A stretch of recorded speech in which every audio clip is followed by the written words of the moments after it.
Esther chapter 9. Now in the 12th month, that is the month of Adar, on the 13th day, the time came for the king's command and his decree to be executed.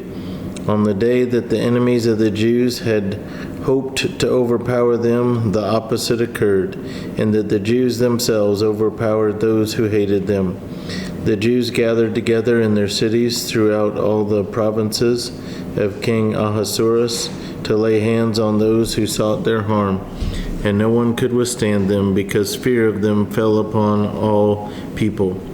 And all the officials of the provinces, the satraps, the governors, and all those doing the king's work helped the Jews, because the fear of Mordecai fell upon them.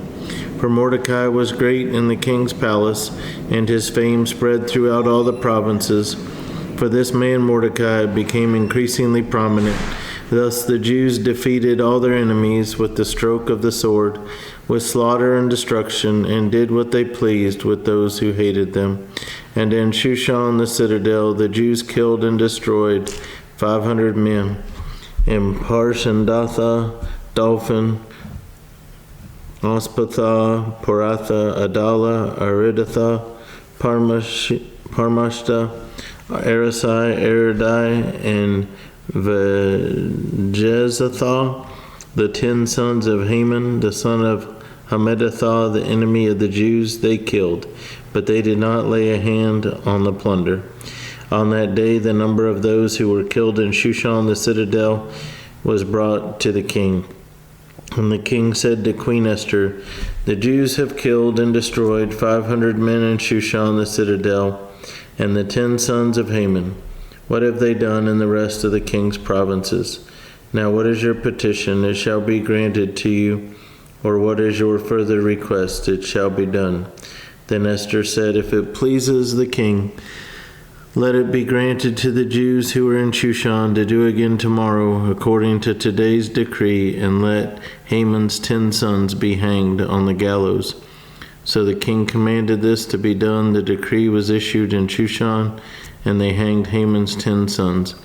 And the Jews who were in Shushan gathered together again on the 14th day of the month of Adar, and killed 300 men at Shushan, but they did not lay a hand on the plunder.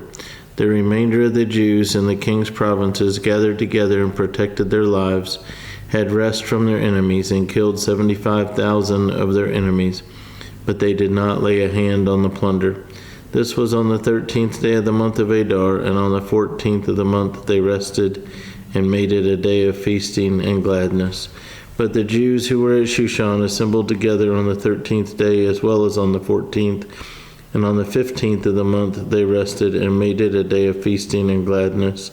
Therefore the Jews of the villages who dwelt in the unwalled towns celebrated the 14th day of the month of Adar with gladness and feasting as a holiday, and for sending presents to one another. And Mordecai wrote these things and sent letters to all the Jews near and far who were in all the provinces of King Ahasuerus, to establish among them that they should celebrate yearly the 14th and 15th days of the month of Adar, as the days on which the Jews had rest from their enemies, as the month which was turned from sorrow to joy for them, and from mourning to a holiday, that they should make them days of feasting and joy, of sending presents to one another and gifts to the poor. So the Jews accepted the custom which they had begun, as Mordecai had written to them, because Haman the son of Hammedatha the Agagite, the enemy of all the Jews, had plotted against the Jews to annihilate them, and had cast pur, that is the lot, to consume them and destroy them. But when Esther came before the king, he commanded by letter that this wicked plot which Haman had devised against the Jews should return on his own head, and that he and his sons should be hanged on the gallows. So they called these days Purim, after the name Pur.